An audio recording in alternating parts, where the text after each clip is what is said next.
Salutations friends, welcome back to my channel. Today I am reviewing Morning Muscs from Alexandre J.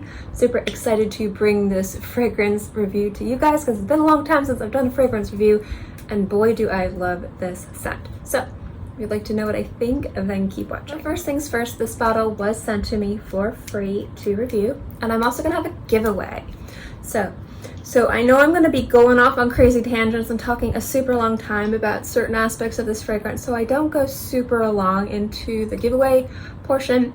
All of the rules and deadlines to enter the giveaway will be listed and talked about in the description box below. So if you want to enter, if you want to know what you can do to enter, and when the last day to enter is and all that jazz, it's all going to be in the description box. So definitely go there because I just want to jump right in.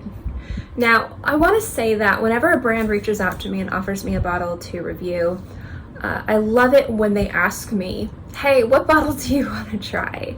Because there are times where sometimes brands will offer to send me something and I like it, but it's not something that I would wear because it's not something that either fits into my rotation, and that might seem kind of weird because I have a lot of fragrances, but sometimes it might be super familiar or the same as something I already wear, and so it seems redundant to add it to my collection. And again, I know you're gonna be like, Kristin, like, there's a method to my madness. But when they reached out to me, I was so interested in this fragrance. I've been meaning to actually pick this up. It would have been a blind buy. I actually hadn't tried this until I got this. But this was one that I was super just kind of like reading the notes, and there's something about it that seemed really cool. And there's one or two notes in it that I was like, that could really make this fragrance super special or make it kind of like crazy off the deep end. But I really wanted to try this. So when they reached out and they asked me, I was like, I know which one I want to try. So Morning Muscs was it. Now, this is a floral musk fragrance. Not groundbreaking. There's nothing new or crazy about it. I'm not going to sit here and say this is a new formula. Flock and try it. I'm not. If you like a lot of the very prominent designer floral musky fragrances that have maybe more of a watery floral with an effervescent rose note in the background, you're gonna love this. It's gorgeous. It fits that theme beautifully. But there are aspects of this that I think make it a little bit more special and a little bit more appropriate year-round. So if you live in an environment where you have like a little bit colder winters, brisker falls, and you love those musks when watery florals and those very chic florals, but you don't have a fragrance that can stand those colder weathers because sometimes they can get lost in colder weather, this is fantastic. So that is why I kind of wanted to review this. I've actually had this bottle for a very long time. That is why I wanted to review this kind of like mid-fall for you guys, because this is one that can go and work beautifully when it's like in the 30s, which for me where I live is when it's freezing. That's for me is freezing. But this is described as a fragrance that is a summer springtime scent. So you might not think that a summer springtime watery floral musky scent would work in fall and winter, but guess what? This one actually does really well. I would describe this as a casually chic scent in regards to there's not a lot of formality to the florals. There is rose in here. There's a lot of rose in here. The Turkish rose in here is particularly beautiful, but I don't find that it becomes a strong rose scent. It has rose elements to it in the background, but this is a fragrance that just smells like a variety of different flowers, different musks, and different elements that kind of elevate it to be something really nice, beautiful, and complimentary. So the notes in here you're going to have, and these are the ones that play the biggest role. They're not all the notes, but they're the ones that I find to be the most important.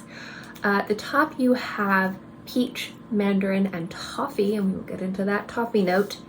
At the heart, you're going to have roses. There's a violet note in there. It's it's in there. Then you have like musks, patchouli, and moss. Moss is what I'm going to be talking about.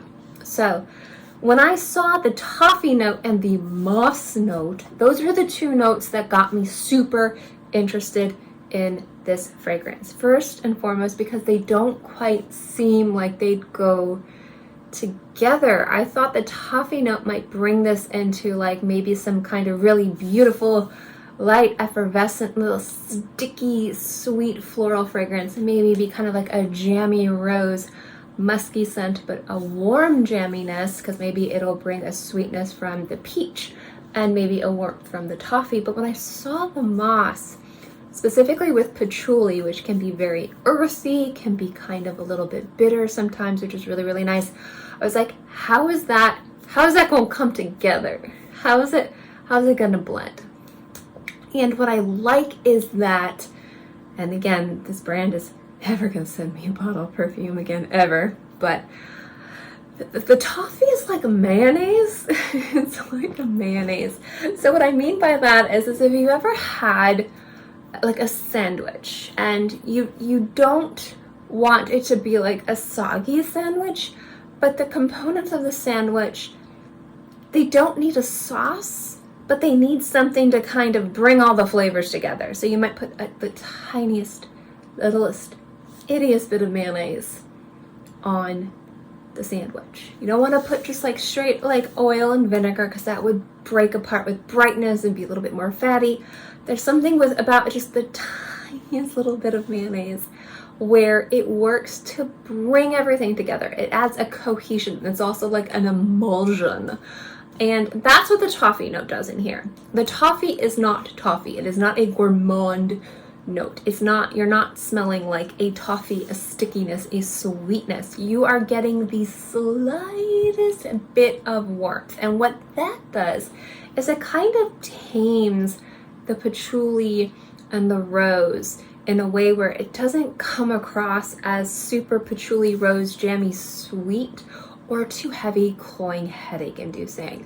Because sometimes with roses and patchoulis and musks, even the most beautiful, the most expensive, the most well balanced compositions, sometimes those can be a little too much. Sometimes, not all the time, but sometimes you need something to balance out all those notes, and the toffee does that by adding the slightest bit of warmth and the slightest bit of sweetness that works really nicely with the peach. And it just works to make this fragrance smell really, really good.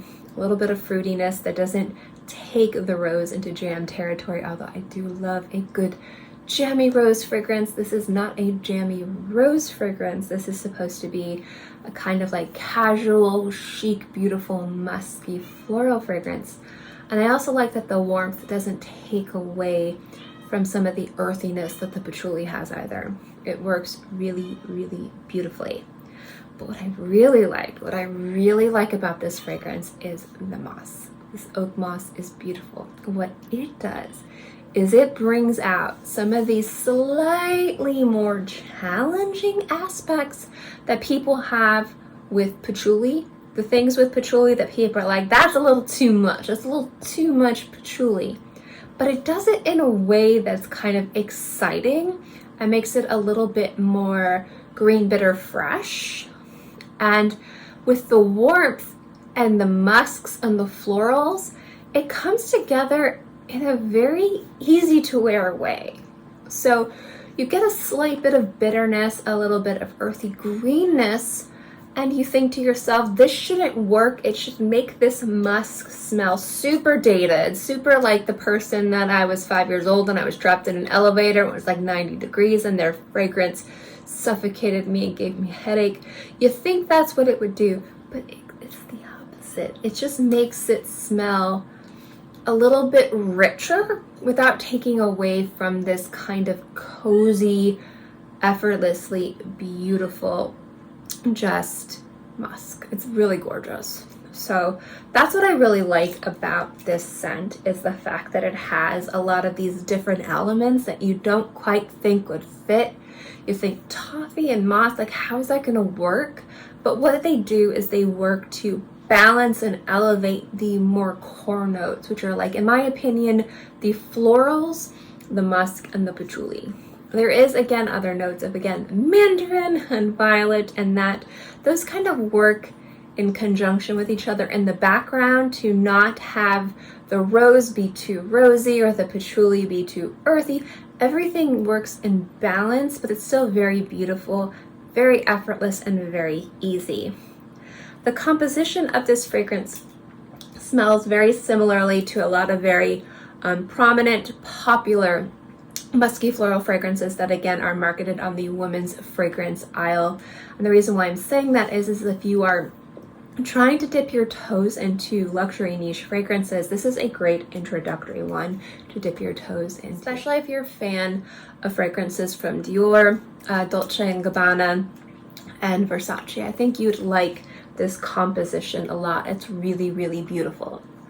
But at the end of the day, this was sent to me for free, so please take my opinion and review with whatever weight you wish based on that knowledge. I will say this is also a bit of a beast when it comes down to longevity. It is literally on my skin for 24 hours. However, the projection of this is not that beastly. So when it is on my skin, I would say it has moderate projection the first 3 to 4 hours, and then it's very intimate, but it's still there. I can still smell it. But what I do like about that, though, is that this fragrance is a dynamite combo for blending. So having that kind of like beautiful, kind of more intimate, musky floral on my skin, like at night, if I wanted to wear something, maybe a rose or even like an oud at night. I forget what oud I was wearing. It was one of Francis Kurkdjian's. I cannot remember.